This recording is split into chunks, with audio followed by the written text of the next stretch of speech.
bonjour à vous, soyez une nouvelle fois les bienvenus dans l'espace des livres et les plaisirs de Marc Page. Votre invité est né à Annecy, ingénieur en nouvelles technologies, il vit actuellement au Pas-de-Calais. Romancier, il est également scénariste, a coécrit avec Nicolas Taquian le dialogue du film de Pierre Isoard intitulé Alex Hugo, la mort et la belle vie. Il est également membre du collectif d'artistes, la Ligue de l'Imaginaire. Après Conscience animale et Train d'enfer pour Ange Rouge, son troisième roman est nommé au prix SNCF du polar français en 2007. Le succès qu'il a rencontré lui a permis de cesser son travail d'informaticien et de se consacrer exclusivement à l'écriture. Son roman Le Syndrome E, sorti en octobre 2010, suivi par Kataka, sorti en avril 2011, est le premier volume d'une série consacrée à la violence. La Chambre des Morts est adaptée au cinéma en 2007. Ses personnages récurrents sont le commissaire Franck Charcot et l'inspectrice Lucie Annabelle, découverts dans La Chambre des Morts et La Mémoire fantôme. Ces deux enquêteurs se rencontrent dans Le Syndrome E et travailleront ensemble dans Gattaca, Atanka, Andorre, Pandemia ou encore Charcot. Il s'agit de Franck Tillier.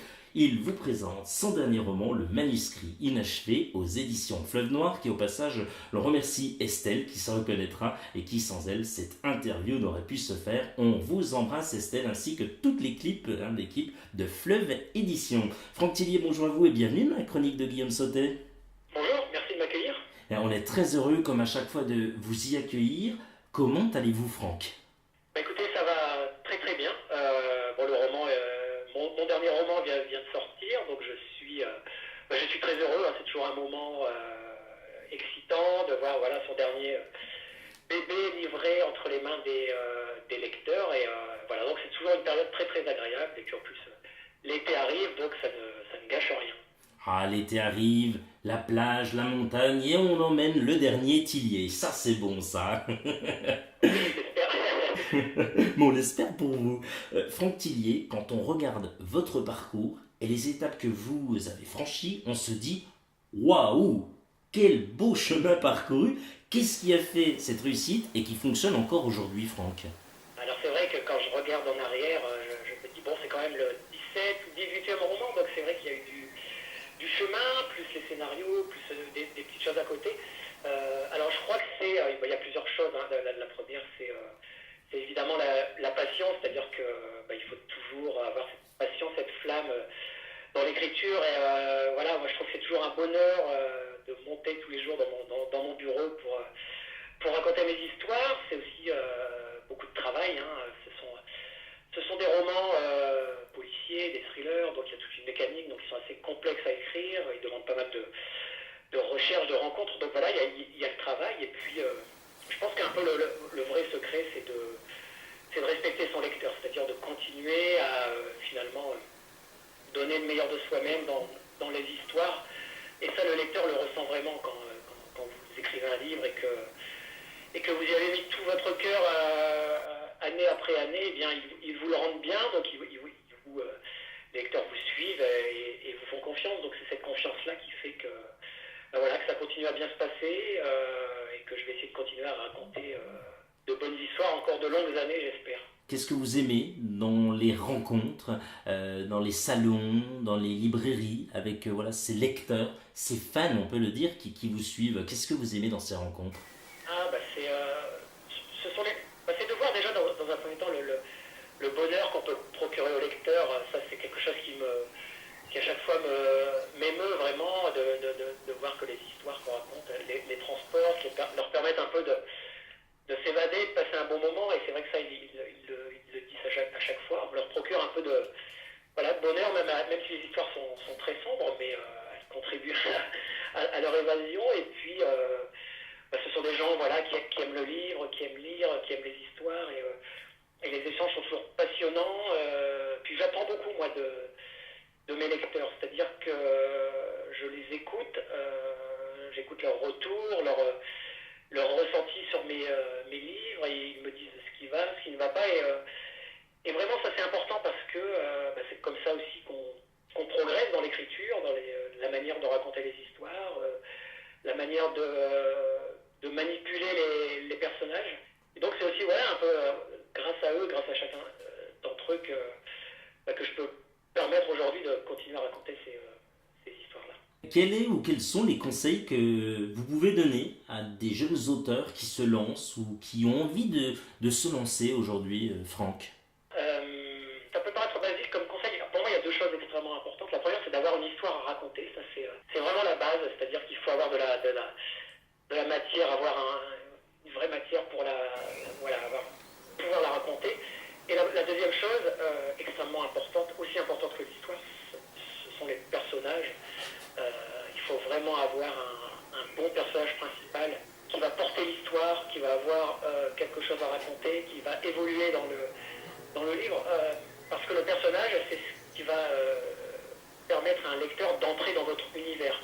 Et donc c'est extrêmement important d'avoir un personnage qu'on a envie de suivre, qui soit empathique et qui nous ressemble, qui a nos problèmes, qui pourrait être notre voisin, notre ami, mais en même temps qui est un personnage de roman, donc qui doit vivre des actions un peu hors du commun. Et donc voilà, il faut vraiment, je dirais que peut-être même avant l'histoire, c'est d'avoir vraiment un bon personnage qui va être capable d'emmener le lecteur, de le prendre par la main et de l'emmener à travers le livre. Quand Franck Tillier a un peu de temps pour lui, qu'est-ce qu'il aime faire et quelles sont ses passions?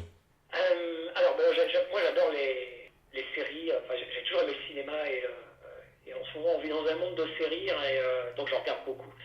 Je trouve qu'elles sont passionnantes, je trouve qu'elles sont enrichissantes, j'apprends beaucoup aussi en les regardant parce que voilà, je conserve mon œil de romancier qui cherche des histoires et qui se demande comment les autres font pour raconter leurs histoires, donc c'est important pour moi. Je pratique du sport, je me suis remis au tennis parce que j'avais arrêté au moins une vingtaine d'années, j'en faisais vraiment beaucoup quand j'étais plus jeune.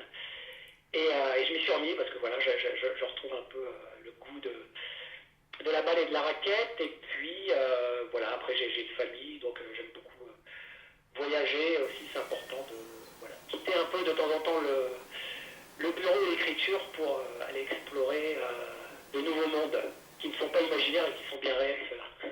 Bon, alors, si on comprend bien, Franck Tillier, prochain tennisman pour Roland Garros la saison prochaine. Oui, j'aimerais bien, ou alors un roman autour du tennis, on sait jamais. Bon, écoute, Ah, plein de choses, on verra.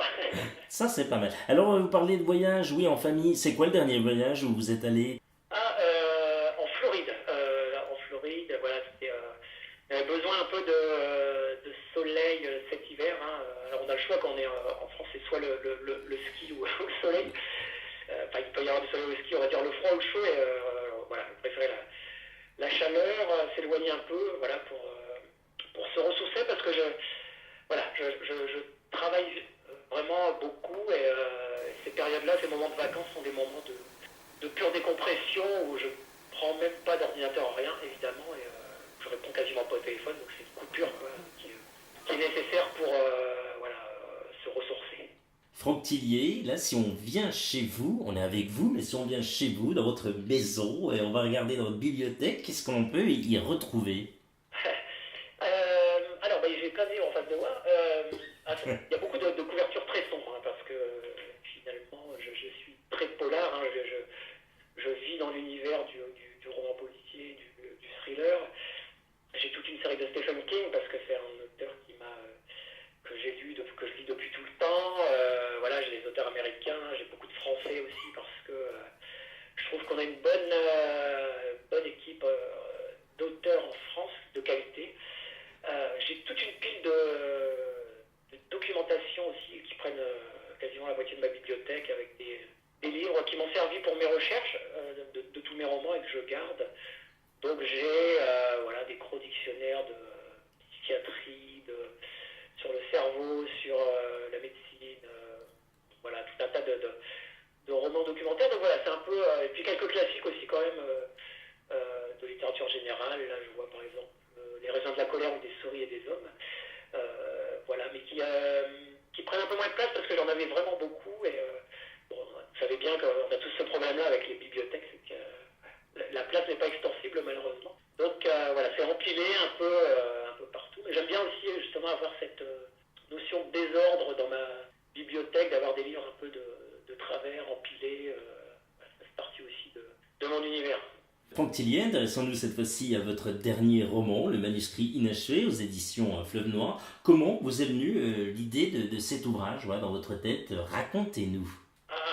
Bon, c'est un livre complexe parce qu'il y a plusieurs histoires qui se croisent. Oui. Alors la première, c'est que j'ai toujours eu envie de mettre en scène, on va dire, un personnage d'écrivain qui me ressemblerait un peu. Alors donc l'un des personnages principaux, c'est une romancière qui écrit des thrillers justement, donc qui écrit le même genre de livre que moi. Et j'ai voulu créer ce personnage parce que le personnage de l'écrivain intrigue toujours les lecteurs. Ils viennent me voir et ils demandent toujours mais pourquoi vous écrivez des histoires aussi noires, comment vous faites, etc. Donc ça a été l'occasion par ce personnage de répondre à toutes ces questions-là. Le thème scientifique, on va dire, tourne autour de la mémoire, parce que j'aime toujours mettre des thèmes scientifiques, médicaux dans mes livres. Donc là, je parle d'amnésie, d'hypermnésie, c'est-à-dire la faculté de tout retenir, de cryptomnésie même, c'est quelque chose qui peut arriver justement au romancier. C'est la sensation qu'on a d'inventer une idée, qu'elle vient de nous, alors qu'en fait elle vient de quelqu'un d'autre, mais on n'en a pas conscience. Voilà, il y a une enquête policière aussi qui vient se mêler à tout ça, avec des endroits qui sont importants pour moi. D'un côté, la montagne. Il y a une partie de l'histoire qui se passe à Grenoble, l'hiver, dans la neige, parce que je suis né du côté d'Annecy, donc il y a toujours ces montagnes qui sont dans mon ADN. Et l'autre partie du roman se passe sur la côte d'Opale, dans le nord, parce que c'est là où je vis, et que j'adore en fait ces petites stations balnéaires, l'hiver en hors saison, quand elles se vident et quand elles deviennent inquiétantes. Et voilà, donc j'ai imaginé aussi des drames qui pouvaient se passer dans cette ambiance brumeuse et venteuse du nord de la France. Une nouvelle fois, la presse est unanimement convaincue et bluffée par votre thriller, diaboliquement orchestré, selon notre confrère Yves Calvi. On le dévore, c'est rythmé, efficace et passionnant. Racontez-nous en quelques mots cette incroyable histoire que vous nous faites vivre une nouvelle fois, mon cher Franck Tillier. Vous en avez un petit peu parlé, vous avez donné un petit peu tous les éléments, mais voilà, l'histoire, si on prend le livre, c'est quoi en quelque sorte? Oui, alors c'est l'histoire de Léane qui est romancière, qui écrit des thrillers et qui malheureusement a vécu un drame puisque sa fille a été kidnappée 4 ans plus tôt. Elle s'est quasiment séparée de son mari, elle a quitté la Côte du Nord pour aller habiter à Paris. Et au tout début du livre, elle est persuadée que sa fille a été assassinée, les policiers aussi le sont persuadés puisque le meurtrier présumé a été arrêté, il revendique le crime, mais il ne veut pas livrer le corps. Et un jour, Léane est appelée par un flic du Nord qui lui dit que son mari a été agressé. Donc elle retourne dans sa maison du Nord et dans la maison, elle va découvrir des indices qui lui indiquent que peut-être sa fille est vivante. Elle va demander à son mari d'où viennent ces indices, mais malheureusement, il ne pourra pas lui expliquer parce qu'il a perdu la mémoire suite à son agression. Et donc voilà, ça c'est le début de l'histoire. Léane va se mettre à enquêter et va tomber un peu dans une spirale infernale, comme dans tout bon thriller. Et rapidement, il y a aussi une autre partie d'histoire où on a 2 flics du côté de Grenoble qui vont enquêter sur la découverte d'un cadavre dans un coffre. Cadavre dans un sale état. Et voilà, donc ça va ouvrir une enquête policière. Donc 2 histoires parallèles, mais dont on devine évidemment qu'elles vont se rejoindre plus tard dans le livre. On n'en dit pas plus pour cela, mais il faut vous acquérir, on peut le dire, ce magnifique ouvrage. Franck Tillier, quels sont vos projets pour la suite? Alors pour la suite, eh bien là je me suis mis à l'écriture du suivant, donc qui va reprendre mes personnages de Franck Charcot, Lucienne Bell, donc mes personnages de flics récurrents. Donc dans une nouvelle aventure, je pense pour 2019, à peu près sur la période de mai, il devrait sortir à cette période-là. Il y aura des nouveaux Alex Hugo, donc la série de France 2 Oui. qui devrait sortir après les grandes vacances, normalement en septembre. J'écris aussi de la BD pour les enfants, La Brigade des Cauchemars. Donc il y a eu un tome qui est sorti en octobre dernier. Il y aura le tome 2 là, qui sort aussi en septembre et qui plaît beaucoup aux enfants. C'est du thriller, mais pour les jeunes, surtout faire ça. Et voilà, donc, et puis encore quelques projets je travaille aussi sur l'adaptation du syndrome E en série. Donc, pour une série, on va dire de 8 épisodes, alors c'est pas encore défini mais voilà, donc ça fait pas mal de travail, mes journées sont bien occupées pour la suite. Ben, on a hâte de découvrir Syndrome E en série. Voilà, on voit que les séries, par rapport à l'adaptation par rapport aux ouvrages, on le voit et on l'a vu notamment par Michel Bussy, hein, avec Maman attend, ça a cartonné, ça cartonne, ça plaît. Hein, ces séries, elles plaisent, hein, Franck. Oui, elles plaisent beaucoup aux spectateurs. Alors elles plaisent parce qu'elles sont de qualité, hein, tout simplement. C'est-à-dire que elles sont documentées, elles sont réalistes, elles traitent de sujets, voilà, qui nous intéressent. Et elles sont très variées, très bien faites et très diversifiées. Et c'est vrai que c'est à la mode, ça marche beaucoup en ce moment. C'est un peu l'avenir, j'ai l'impression.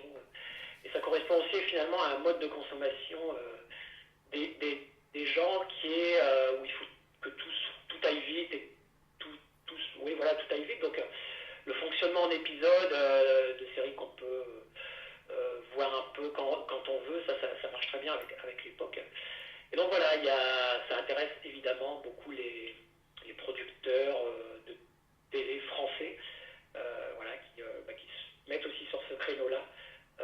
Donc ça c'est bien aussi pour nous les romanciers, les scénaristes, hein, ça fait du travail, donc c'est pas plus mal. Franck Tillier, passons tout de suite à la Minute Cool, si vous le voulez bien. Plutôt Stephen King ou Harlan Coben? Ah, Stephen King. Mer ou montagne? Alors la montagne. Quelle est la chose que vous détestez le plus? La violence. La violence d'un dictateur qui s'en prend à son peuple, la violence d'un mari qui bat sa femme, la violence dans la rue, voilà, ça me révolte. Quelle est la chose que vous adorez le plus? Ma famille, ma femme, mes enfants. Êtes-vous plutôt foot ou basket? Ou tennis? Oui, alors plutôt tennis. Alors. Plutôt lasagne ou haricots verts? Les lasagnes quand même. Votre plus beau souvenir, c'est lequel? J'ai vécu beaucoup de belles choses avec la Chambre des Morts, hein, qui était l'un de mes tout premiers romans, parce qu'il s'est passé beaucoup de choses. Alors ça c'est pour du côté professionnel, et puis du côté personnel, je dirais la naissance de mes enfants. Franck Tillier, si vous aviez un rêve, ce serait? Mais c'est celui que je vis, c'est-à-dire j'ai conscience d'avoir de la chance et de vivre un rêve par l'écriture. C'est quelque chose qui fait rêver, j'en ai conscience, et donc j'essaye voilà, tous les matins je me pince en me disant je ne rêve pas, mais en même temps c'est quelque part un rêve éveillé. Franck Tillier, rappelons que vous êtes l'auteur du thriller Le Manuscrit Inachevé aux éditions Fleuve Noir. Merci d'avoir accepté notre invitation pour la chronique de Guillaume Sautet. Vous revenez quand vous le souhaitez.